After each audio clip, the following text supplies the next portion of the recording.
Hi everyone, my name's Lee. Welcome to my channel Cola Flipper. I'm a part-time reseller from Hertfordshire. I buy second-hand items cheap and I sell them on for a profit. Today it's the 4th of July, Saturday, and I've just come back from a car boot sale in Elstree. It was a bit rainy this morning, so I left a little bit late, and it was about half a field, so not a huge amount of pickings. And I'd say that the proportion of sellers that were traders was a lot higher than normal, because I think a lot of the normal folks who were clearing out their stuff at a car boot sale kind of couldn't be bothered to do it because it was a bit wet. So it had stopped raining, but it had been raining overnight, so yeah, not brilliant, but I think I've done okay today. So let's have a look, see what I've got. Right, these were my first two pickups, Nike Roche trainers. Now I typically have a rule, and it's more of guidance really, that in my area there's no problem picking up quality goods, and I was finding that I was just picking up everything I could make a profit on, and I just don't have the time to sell it. So I gave myself a rule or some guidance basically that I shouldn't pick up anything that doesn't make me at least £20 profit after fees. Now I do have a bit of an exception for that, and that is for trainers that I can flip quickly. So for example, these Roche trainers, I can usually get if they're quick to clean and they're in good condition, so these are in good condition, a little bit dirty, but that's not an issue. I can usually have these photographed, listed and sold within 2 to 3 weeks. So I picked these up at £5 a pair. I think I made a little bit of a mistake with these because these are a little bit on the small side. So these are actually a UK 2, so basically a child size. So that actually does limit my profit on these. So realistically, I can probably only get about £18 plus postage for those at the top end. So 15 to 18 for those. These ones, I usually put them up for around the £25 mark, but would take offers.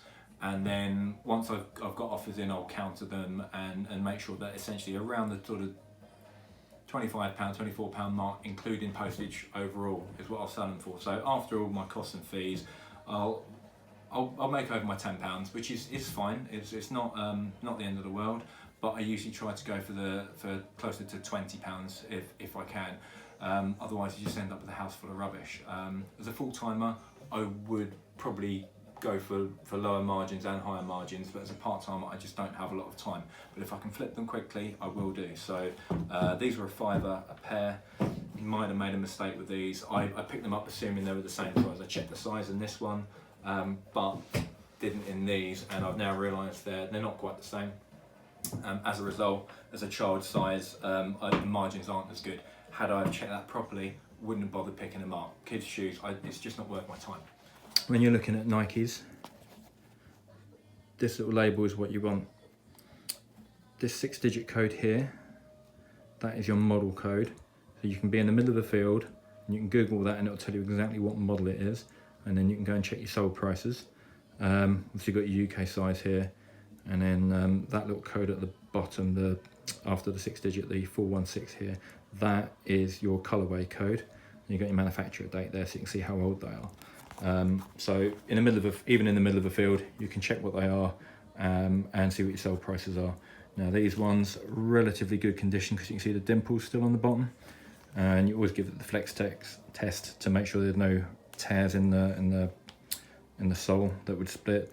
These are in good condition, so once it's cleaned up, I should be able to command £20 plus postage for those. I'll aim a little higher, but I will take offers, and these are regular sellers. I'll be able to flip that within 2 to 3 weeks, hopefully. Okay, next item.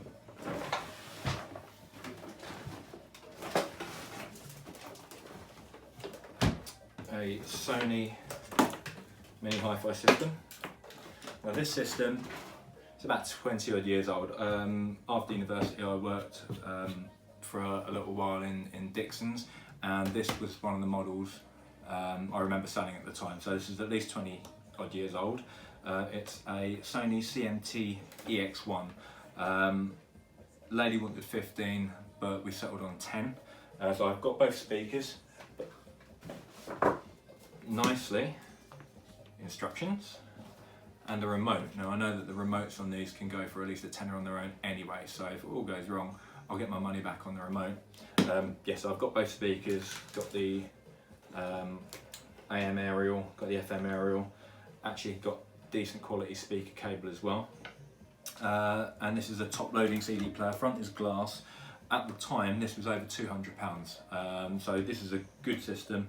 Got a little bit of dust in it, but this should clean up quite nicely, so as long as this is working, should be able to get around the £35–40 mark.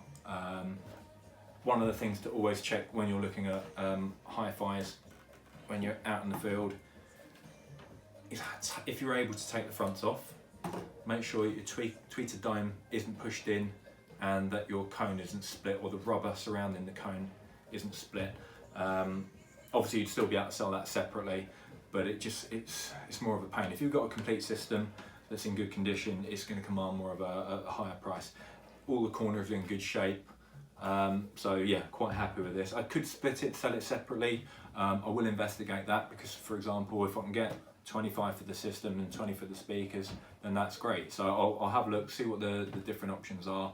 But if a system comes together and I've got all the pieces, I tend to sell it together, and it's just nice it's got the remote and the instructions, so quite happy with that. Now this next pickup isn't for reselling, but it is something that I use in my business all the time. As a reseller, I sell on a lot of shoes, and you want to make sure your shoes look your best when you're selling them on to command the highest prices, and make yours look the most attractive to sell on. So always make sure you clean them, and if they need polishing, you polish them.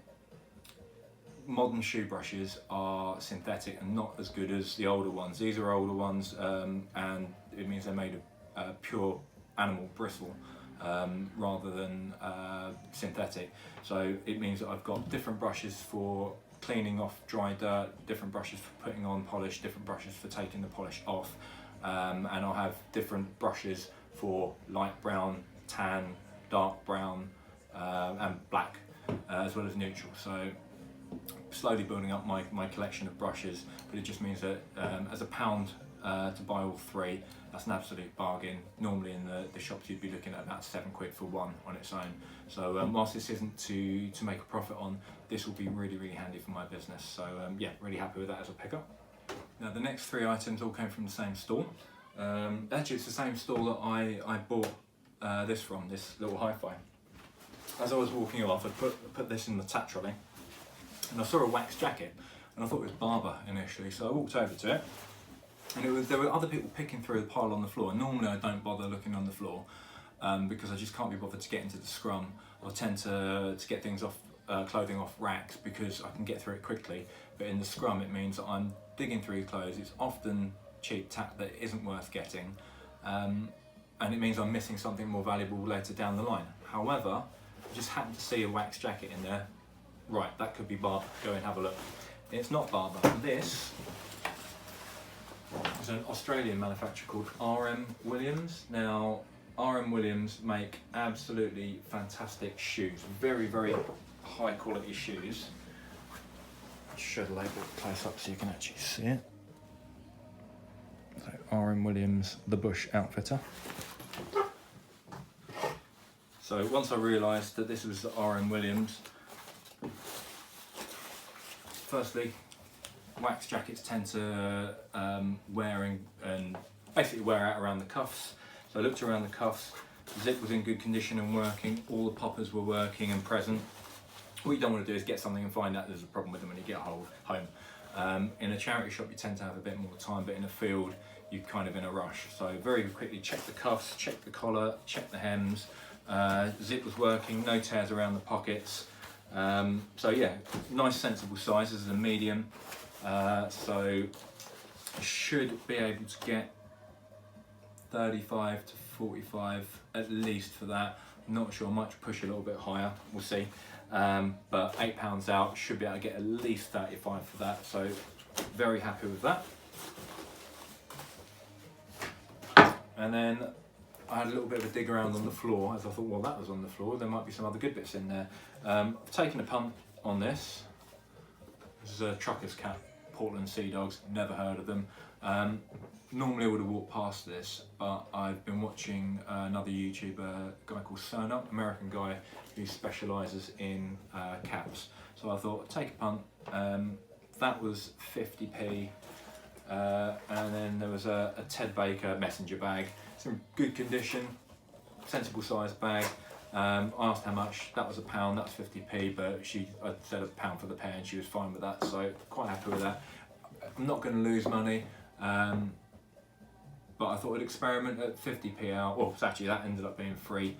Obviously I can't lose on that, so I thought I'd have a go and dip my toe in the water with regards to caps. And then a Ted Baker bag. I'm not going to make much money on it, but actually that's a really useful size, so I might end up using that. So for £1, quite happy with that. Looks barely used, so yeah, that I might end up keeping that one. As I've said before, I try to avoid digging around on the floor for clothes, but when you see a suit in a suit bag, you might want to have a look. So this one, this is a suit by Canali, so Italian suit. There you go, Canali. Now, immediately you can feel that it was quality. It's made in Italy. It's 100% wool, and it's a nice, sensible dark colour. I've checked the pits. Always check the pits, see if there are any rips and stains. This is good. It's got a dry cleaning tag in it, so it has been cleaned relatively recently. No rips, tears, sensible size. I think it was a 42. So we settled on £8 for this. She did have some other Canali suits there, same price, but they weren't colours that I thought would sell. So a used Canali suit, depending on the style, depending on what it's made of, you can sell anywhere from sort of your £45 to £100 mark. It really does depend. So I need to do a little bit of research on this and a bit of digging. I would have thought at least £40 minimum I should get for this. I might push a little bit higher.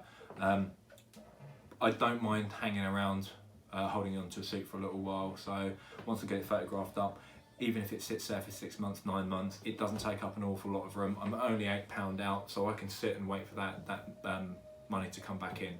Leaving £8 on my shelf for a little while is not going to be the end of the world. But this could end up getting me back £75, £80, and that's what I want. I want £8 out, and if I can get £75, £80 back, then that's good margin, and I'm happy to wait for a little while on that, because some of my other items will sell very quickly, and that will pay for these, so I'm not actually out of pocket. So whilst I do have to wait a little while sometimes to get the higher profits, it's not the end of the world, because I've got a constant flow of bits and pieces going in and out. So yeah, really happy with that. So yeah, really good buy, that one. That's everything for this morning. Spent about £37, £38 on all these bits and pieces. Really should be able to get about, I think I've topped it up at about £185 total sales value. So after fees and then knocking off the original cost, £120, £125 profit before tax. So that's not too bad, considering I was out in the field for about an hour and a bit. Nothing here needs an awful lot of work. Shoes probably less than 10 minutes each on a bit of a clean up. This needs a bit of a clean up and a test. The suit and the jacket can pretty much be ready for photographing, so minimal time there. So yeah, not too bad for a morning's work. So just going to give you a few updates on some bits and pieces from previous. Now, picked these up, I think it was a fortnight ago, and it's basically some carved, what I thought was ivory. And I didn't know anything about ivory, but I thought it was worth taking a punt on these two, as they could be worth an awful lot. So Walter O'Neill, who runs the Antiques Arena YouTube channel, if you haven't seen it before, go and have a look for Antiques Arena. He's got a huge amount of knowledge, and he's recently done a little blog post on how to test ivory. So with these ones, one of the things I've tested basically was getting a needle or a pin, getting it red hot over the gas, and then poking it into a bit that you can't see from the front, so somewhere discreet, and it basically melted. So these are not ivory or bone, these are some sort of resin or plastic. So my thoughts are they're pretty much worthless. So I think I paid £8 for the pair, £8 down the drain, but it was worth taking a punt, I thought. So yeah, I might be able to sell them on. No issues with selling on resin. Where ivory there might be issues with it. I think there are issues with it, but I thought it was worth a punt, and that hasn't worked out. So that is my fail of the month. Actually, it was last month, but that's a bit of a fail. This is something that I haven't picked up recently, but every now and again I think I'll just show in bits and pieces that are on my death pile. Now this is a vintage mulberry bag. So you can see there, it's got the older style check lining. Picked this up in a charity shop. Now I did pay up for this one, paid £20, but mulberry bags new, you're looking at £400 upwards. Vintage ones do vary depending on the size and style. There are a few issues on this one. Over the years, the leather on the strap has got a bit brittle and cracked, so I have got a little bit of work to do to repair it. But it's a nice size bag, nice colour, got the ostrich finish. So I would hope to get somewhere 60 to 80 upwards once I've got that strap repaired and looking good. So yeah, that was a nice little find. I did pay up for it, but ultimately I'll be able to command a decent amount. And again, it doesn't take up any room. So yes, I might have £20 sitting on the shelf for a little while, but for a little bit of work that could turn into 60, 80, maybe £100. So yeah, that really happy with that, but that's gonna go a little bit of work to get that ready to sell.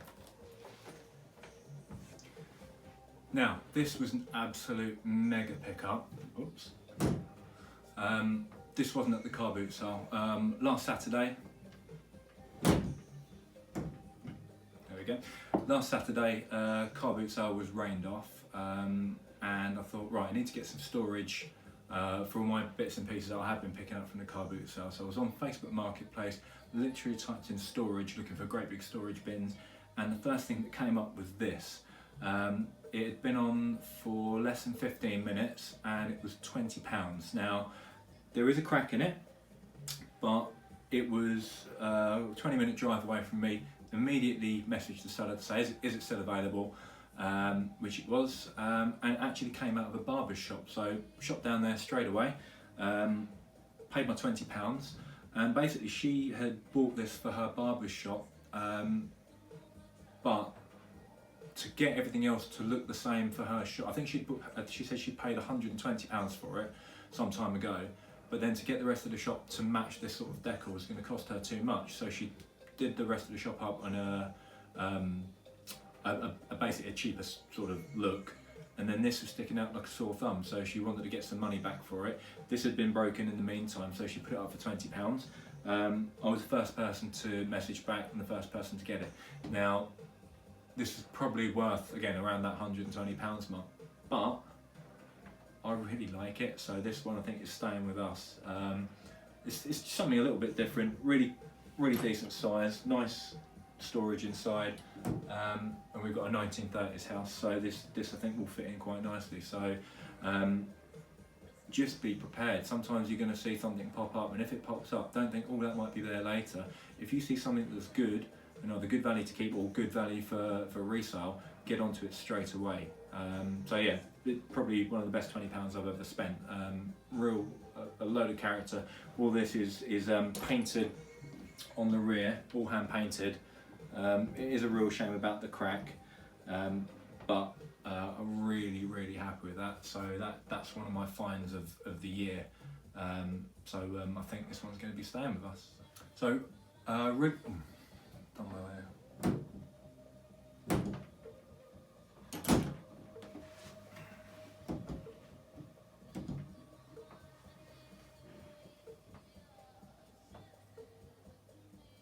So that's it for today's video. Hopefully I'll give you a... Seriously.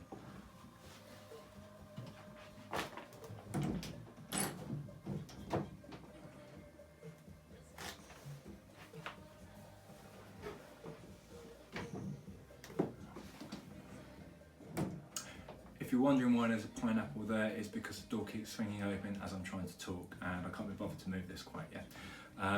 So hopefully you've enjoyed today's video, gives you a little bit of information and also an insight into what I'm thinking about when I'm picking items up, how I'm making quick calculations on if it's worth it for me money-wise and time-wise, and a few brands to keep an eye out for.